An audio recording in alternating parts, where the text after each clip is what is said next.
नमस्ते। एक्सेल और डेट्स, ये कॉम्बिनेशन कभी-कभी थोड़ा सिरदर्द बन जाता है ना? पर चिंता की कोई बात नहीं। आज हम कुछ बहुत ही काम के डेट फंक्शंस को एकदम सिंपल एग्जांपल्स के साथ समझेंगे, ताकि सारा काम फटाफट और बिना किसी गलती के हो जाए। तो चलिए शुरू करते हैं।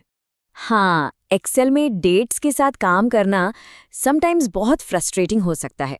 कभी फॉर्मेट ही बिगड़ जाता है, तो कभी कैलकुलेशंस में एरर आ जाता है। होता है ना ऐसा? फिक्र करने की जरूरत नहीं है। इस पूरी बातचीत के बाद डेट्स को हैंडल करना एकदम आसान लगने लगेगा। तो चलिए सबसे पहले बात करते हैं डेट्स को बनाने और सुधारने की।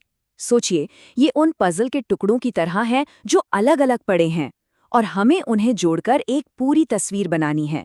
साथ ही उन टेढ़ी-मेढ़ी ब्रोकन डेट्स को भी सीधा करेंगे जो हर कैलकुलेशन में अड़ंगा लगाती हैं। और इस काम में हमारा पहला हीरो है डेट फंक्शन।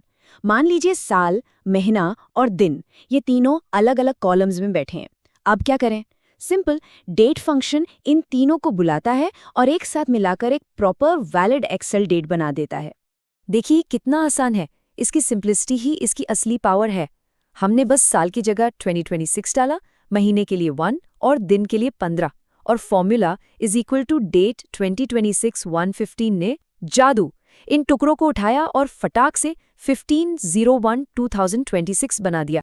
तो सीधी सी बात है, याद रखिए, जब भी डेटा बिखरा हुआ मिले, डेट फंक्शन ही वो बेस्ट टूल है जो उसे जोड़कर एक सिंगल काम की डेट में बदल देगा। अच्छा, अब आते हैं एक और कॉमन प्रॉब्लम पर, डेट वैल्यू। कई बार क्या होता है, हम कहीं से डेटा इंपोर्ट करते हैं और डेट जैसी दिखती तो है, पर एक्सेल उसे डेट मानता ही नहीं। वो उसे एक प्लेन टेक्स्ट समझता है और बस वहीं सारे कैलकुलेशंस फेल हो जाते हैं। यही काम आता है डेट वैल्यू फंक्शन, जो उस टेक्स्ट को एक असली वर्किंग एक्सेल डेट में बदल देता है। जैसे यहाँ देखिए, सेल A1 में जो डेट है वो असल में सिर्फ टेक्स्ट है, एक धोखा। पर जैसे ही हम फॉर्मूला लगाते हैं is equal to date value A1, Excel इस टेक्स्ट को एक सीरियल नंबर में बदल देता है। ये एक्सेल का अपना सीक्रेट कोड है। वो हर डेट को 1 जनवरी 1900 से लेकर आज तक एक नंबर के तौर पर याद रखता है। और एक बार ये नंबर बन गया, फिर तो इस पर कोई भी कैलकुलेशन करना बच्चों का खेल है। तो एक गोल्डन रूल, अगर कोई डेट कैलकुलेशन में नखरे दिखाए या एरर दे, तो सबसे पहले जासूस बनकर ये चेक करिए कि कहीं वो टेक्स्ट तो नहीं है, और अगर है तो सॉल्यूशन आपके सामने है, डेट वैल्यू। ऑलराइट, तो डेट्स को बनाना और फिक्स करना तो हमने सीख लिया। अब इसका उल्टा करते हैं। मान लीजिए एक पूरी डेट है और हमें उसमें से सिर्फ दिन निकालना है या सिर्फ महीना। वो कैसे करेंगे? इसके लिए हमारे पास है डे फंक्शन। नाम से एकदम साफ है ना? ये फंक्शन एक पूरी डेट में से सिर्फ और सिर्फ दिन का नंबर निकालकर हमें दे देता है। ये तो बहुत ही सिंपल है। हमारी डेट है 15/1/2026 और formula is equal to day A1 ने हमें रिजल्ट दे दिया 15। एकदम स्ट्रेट फॉरवर्ड। और बिल्कुल इसी तरह मंथ फंक्शन महीना और ईयर फंक्शन साल निकाल कर दे देते हैं।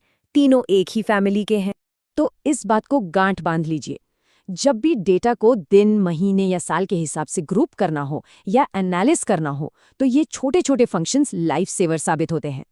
चलिए अब आते हैं सबसे पावरफुल और शायद सबसे ज्यादा इस्तेमाल होने वाले हिस्से पर, दो डेट्स के बीच के समय को नापना। सच कहूं तो एक्सेल में डेट्स का 90% इस्तेमाल इसी काम के लिए होता है।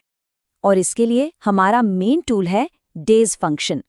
ये फंक्शन हमें बताता है कि एक स्टार्ट डेट और एक एंड डेट के बीच एग्जैक्टली कितने दिन हैं। यहाँ एक छोटी सी पर बहुत जरूरी बात पे ध्यान देना है, फॉर्मूला का स्ट्रक्चर। ये है is equal to days, end date, start date. हमेशा पहले एंड डेट फिर स्टार्ट डेट। ये उल्टा मत कर देना। जैसा कि यहाँ दिख रहा है, 15 जनवरी और 1 जनवरी के बीच पूरे 14 दिन हैं। और यहीं इसकी असली पावर समझ आती है। प्रोजेक्ट कितने दिन चला, किसी एम्प्लॉय ने कितनी छुट्टियां ली, किसी इनवॉइस को ओवरड्यू हुए कितने दिन हो गए, किसी की उम्र कितनी है। इन सारे सवालों का जवाब यही एक फंक्शन देता है। अब मिलिए डेज के एक स्पेशलिस्ट भाई से, डेज 360। ये फंक्शन खास तौर पर फाइनेंस और अकाउंटिंग वालों के लिए है। वहाँ क्या होता है, कुछ कैलकुलेशंस में साल को 365 का नहीं बल्कि 360 दिन का माना जाता है, ताकि हिसाब किताब स्टैंडर्ड रहे। यहाँ देखिए कितना इंटरेस्टिंग है। स्टार्ट डेट है 1 जनवरी और एंड डेट है 31 दिसंबर। अगर हम नॉर्मल कैलेंडर देखें तो 365 दिन होने चाहिए थे, लेकिन डेज 360 का रिजल्ट क्या है? 360। ऐसा क्यों? क्योंकि ये फंक्शन हर महीने को सीधा सीधा 30 दिन का मान लेता है।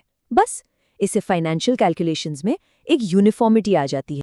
तो एक सीधा सा नियम याद रखिए, अगर आप असल दुनिया का कैलकुलेशन कर रहे हैं तो डेज, लेकिन अगर फाइनेंस, बैंकिंग या अकाउंटिंग के फील्ड में है तो डेज 360 ही सही टूल है।